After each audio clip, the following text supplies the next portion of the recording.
안녕하세요. 친절한 대구연구소 첫 방송을 시작하겠습니다. 안녕하세요. 친절한 대구연구소에서 친절한을 맡고 있는 엄지현 변호사입니다. 친절한 대구연구소에서 대구를 맡고 있는 김도형 소장입니다. 요즘같이 힘든 시기에 생활 법률과 그리고 생활에 도움이 되는 각종 정보들을 모아서 여러분과 소통하고자 이렇게 유튜브 채널을 개설했습니다. 앞으로 많은 관심 부탁드립니다. 네, 요새 모두 코로나 때문에 밖에도 함부로 못 나가고 유튜브 시청 많이들 하고 계신다고 들었는데요. 저는 법률 정보를, 김 소장님은 생활 정보를 쉽게 풀어드리는 방송을 마련해보고자 합니다. 네, 저는 오랫동안 글로써 신문에서 글로써 정보를 많이 전달해 드리다가 작년 한 해 동안 MBC 라디오에서 김묘선 FM 모닝쇼라는 에서 슬기로운 우리 집 생활이라는 코너에서 여러분들을 청취자들을 찾아뵀었고요. 이제 유튜브로 여러분을 찾아뵙게 되었습니다. 라디오랑 유튜브랑 뭐가 달라요? 라디오를 대본을 이렇게 대놓고 읽죠.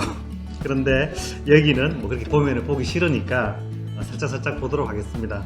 대신에 영상보다는 알찬 정보에 집중을 하도록 하겠습니다.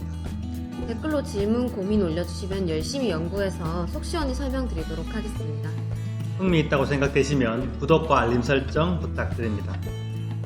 그럼 오늘의 주제는 뭐죠? 오늘의 주제는 임차인에게도 봄은 오는가입니다. 김 소장님은요? 저는 대구 재난지원금을 못 받으신 분들 주목하세요. 그분들은 긴급복지지원금을 신청할 수 있습니다. 먼저 임차인에게 봄은 오는가부터 설명해 주시죠. 네. 최근 코로나19 바이러스 때문에 온 국민의 사회적 경제적 활동이 줄어들었죠. 저도 강도 높은 사회적 거리두기 실천을 위해서 2주 동안이나 대면하는 방문 상담을 중단하기도 했었는데요. 김 소장님은 어떠셨어요?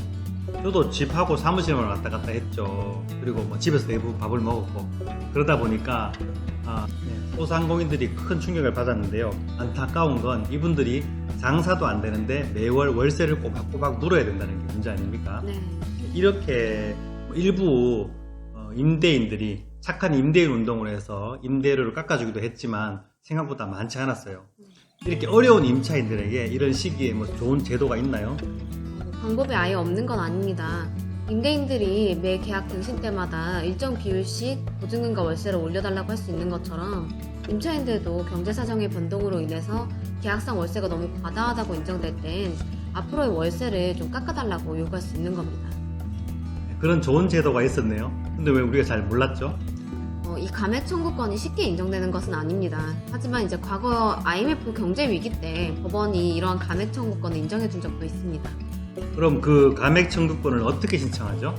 먼저 개인적으로도 임대인에게 경제적 사정이 많이 어려웠으니 좀 깎아달라라고 요구할 수도 있고요. 그럼 얘기해도 안 되면요? 안 되면 상가 임대차 분쟁 조정위원회라는 곳에 조정을 신청해 볼 수 있습니다. 근데 문제는 이 조정이라는 게 역시 합의를 강제할 수 있는 절차는 아니다 보니까 임대인이 거부하면 소용이 없다는 거죠. 역시 현실에서는 시원한 사이다는 잘 없네요. 그 세입자가 감액 청구권을 청구하는 요건이 좀 구체화되거나 아니면 경제가 많이 어려지면 월세를 깎아줘야 된다는 이런 규정이 좀 생겼으면 좋을 것 같습니다. 그러게 말입니다. 그런데 이런 상황에서 일방적으로 월세를 깎아줘야 된다는 법안이 마련된다면 반대로 임대인 분들로부터도 항의가 만만치 않을 것 같습니다. 그럼 왜 그렇죠? 경제적으로 많이 여유가 있는 분들 같은 경우에는 당장 좀 깎아줘도 문제가 없으시겠지만 소위 연끌해서 건물을 사신 분들이 좀 문제가 됩니다. 연끌이라고 하면 영혼까지 끌어서 건물을 산 분들 말하는 거죠?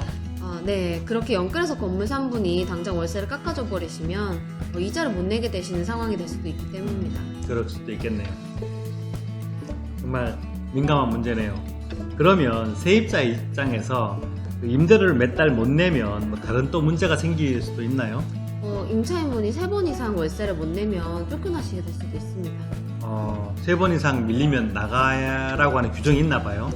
네, 그렇죠. 연속되지 않더라도 3번 이상 월세가 밀리면 임대인이 나가라고 할 수 있으니까요. 근데 임대인 입장에서도 지금 같은 코로나 상황에서는 당장 나가라고 한다고 해서 새로 들어올 임차인이 없기 때문에 문제가 될 수 있습니다. 그렇다고 보증금 다 까질 때까지는 그냥 놔둘 수도 없잖아요. 그건 그다지 좋지 않습니다. 왜냐면 보증금이 모두 소진되도록 놔뒀다가 나중에 가게를 비워주지 않아서 인도소송을 하게 됐을 때 소송이 끝나는 데까지 길면 6개월이 걸리는 상황도 있을 수 있기 때문에 자칫 손해를 볼 수 있습니다. 왜 그렇게 오래 걸립니까?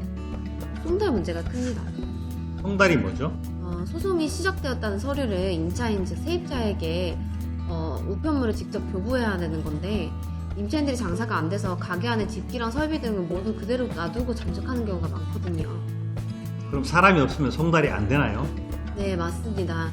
사람이 없으면 소장이랑 가처분 신청서가 송달이 안 됩니다.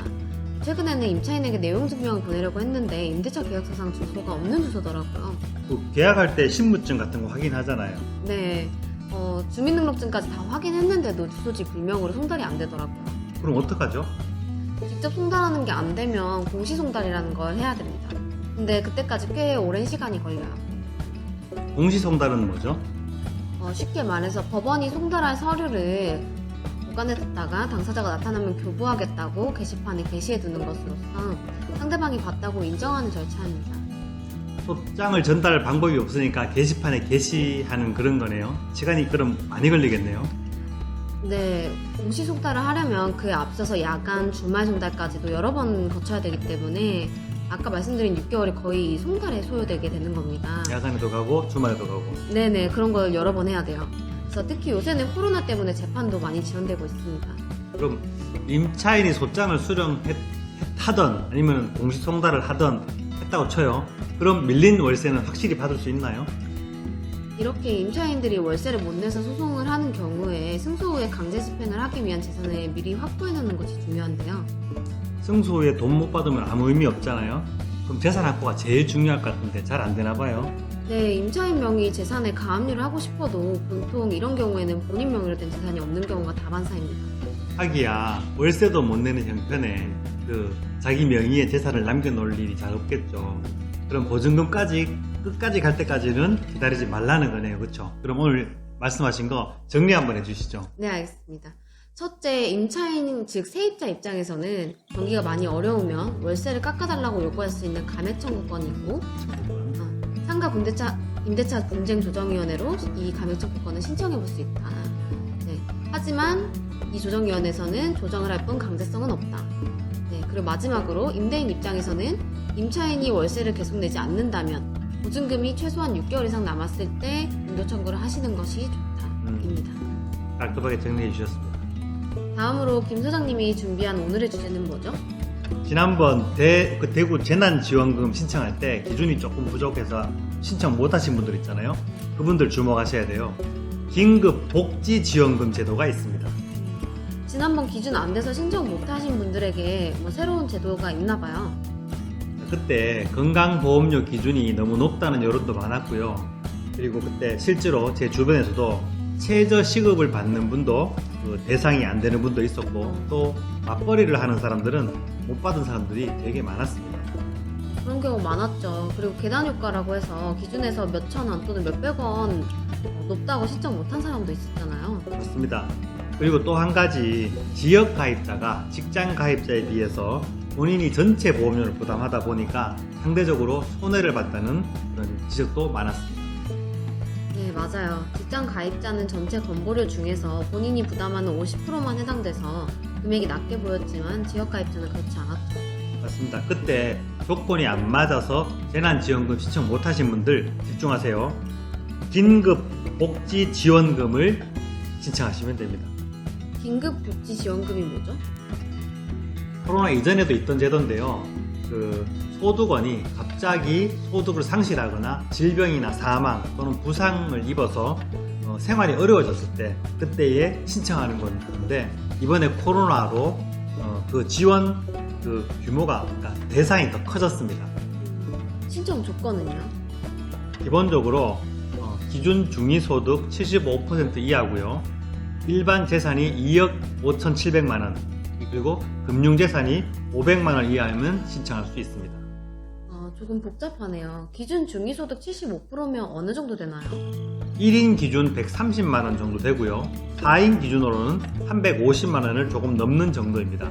지금 아래쪽에 자막을 넣어드리고 있고요. 유튜브 설명란에 올려드릴 건데요.